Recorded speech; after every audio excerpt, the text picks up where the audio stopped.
Kita ke sorotan lain, Saudara. Pekerja tambang tertimbun longsor di Dukuh Puntang, Kabupaten Cirebon, Jawa Barat.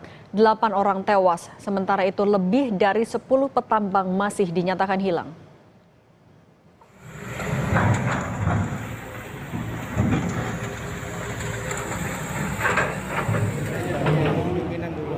Delapan orang meninggal dunia dalam musibah longsornya tambang di Kabupaten Cirebon, Jawa Barat. Hingga kini, lebih dari 10 petambang pun masih dicari. Jumlah korban belum bisa dipastikan oleh tim gabungan.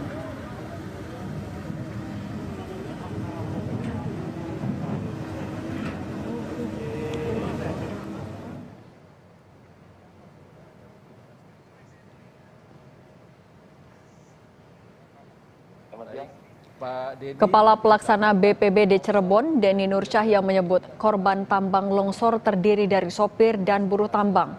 Korban berasal dari wilayah Kuningan dan Cirebon.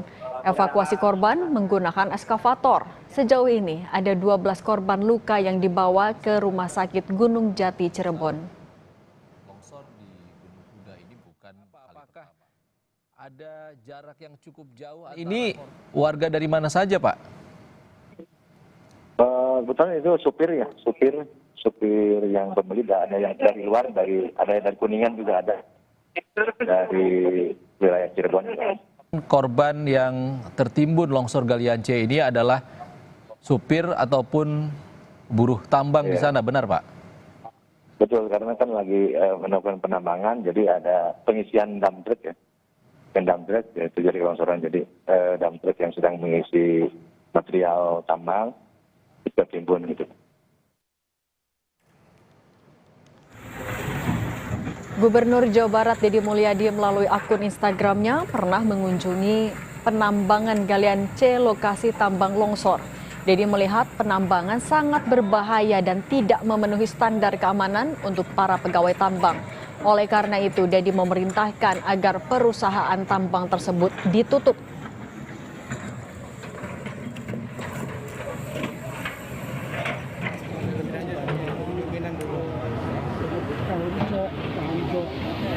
Beberapa waktu yang lalu saat saya sebelum menjadi gubernur, saya pernah datang ke penambangan Galian C Gunung Kuda, Desa Dukuh Puntang, Kabupaten Cirebon.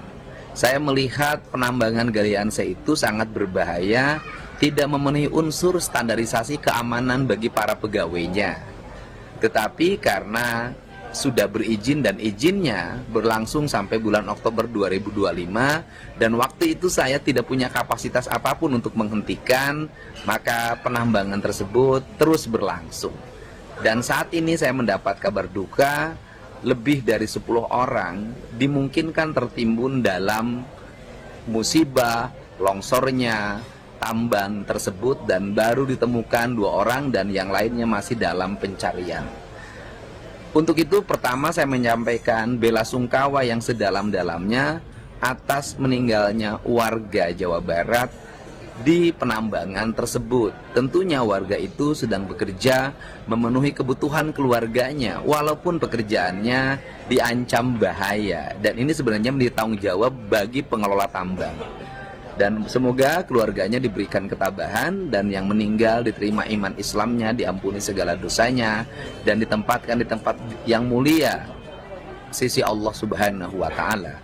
Selanjutnya, dari sisi aspek kebijakan, saya sudah memerintahkan Kepala SDM dan seluruh jajaran yang hari ini. Kita pantau bagaimana perkembangan pencarian korban di lokasi Galian C, Kecamatan Dukuh Puntang, Kabupaten Cirebon, Jawa Barat. Kita telah terhubung bersama dengan Pak Bambang Tirto Yuliono, Kadis SDM Provinsi Jawa Barat. Selamat sore, Pak Bambang. Selamat sore Mas Yasir, selamat sore semuanya, teman-teman semua. Saya didampingi oleh Bu Kapolres dan juga Pak Dandim. Baik Pak Bambang. Pak Bambang ini berada di lokasi galian yang tadi mengalami longsor. Kondisinya seperti apa di sana? Termaksud update pencarian korban. Ya, jadi pertama tentunya kami semua menyampaikan prihatin ya atas kejadian bencana seperti ini. Yang kedua, kami bersama-sama untuk melakukan evakuasi tahap pertama ya. Pada tahap evakuasi, kemudian yang berikutnya yang kami akan lakukan adalah segera akan menutup kegiatan tambang ini. Jadi seperti itu ya. Sebagai informasi, di sini ada 4 izin. Di area Gunung Kuda ini ada 4 izin operasi, produksi, pertambangan. Dan ini semuanya akan kita evaluasi khusus untuk kejadian yang bencana longsor ini akan kami cabut secara permanen. Saya pikir itu informasinya. Dan sampai dengan sore hari ini kita terus masih melakukan evakuasi. Tentunya tim dari BPBD, Ibu Kapolres, Pak Dandim begitu bersama-sama. Kira-kira seperti itu, Mas. Baik, sedang dilakukan proses evakuasi dan tadi Anda menyebut tambang galian ini akan ditutup begitu secara permanen. Sebenarnya secara izin sendiri seperti apa? Oke, jadi gini, Al-Hajariyah ini mengantongi izin sampai dengan tahun 2025 bulan November, ya, diterbitkannya oleh Provinsi Jawa Barat. Nah, mereka ingin mengajukan proses perpanjangan dan sama kami tidak diproses lebih lanjut, begitu ya. Dengan kejadian bencana seperti ini ya, ini di luar dugaan kami, begitu ya. Tetapi faktor penyebab utama dari kejadian ini adalah metode penambangan yang salah. Kami sudah mengingatkan berkali-kali ya, kepada pemegang izin usaha tambang untuk memperbaiki metode pertambangan, tetapi kurang diingatkan. Ibu Kapolres bahkan bulan Februari yang lalu sudah polis lain, begitu ya, juga melakukan kegiatan penambangan.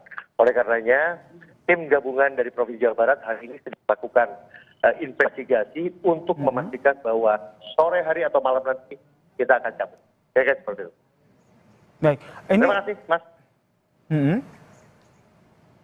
Pak Bambang, saya juga ingin memastikan terkait dengan jumlah korban tewas saat ini betul informasinya 8 orang tewas dan 10 lainnya masih dalam pencarian? Ya, saya dapat informasi dari Ibu Kapolres, dari Pak Dandim, bahwa korban meninggal itu sampai dengan sekarang ada 8, bahkan bertambah 1 katanya, ada 9, ya udah ditemukan 1. Nah kemudian ada 12 orang ya yang dirawat di rumah sakit, sebagian juga ada yang sudah pulang. Bahkan informasi dari posko pengaduan ada beberapa diperkirakan sekitar 10 orang lagi yang masih sedang kita lakukan evakuasi. Kira-kira seperti itu. Baik, 10 orang masih di dalam proses pencarian ya? Baik. Diperkirakan. Ya, kita berharap proses pencarian di sana berjalan dengan lancar ya Pak Bambang. Terima kasih Kadis SDM Provinsi Jawa Barat telah bergabung dan memberikan informasi terkait dengan tambang longsor yang mengakibatkan 8 orang tewas di daerah Jawa Barat.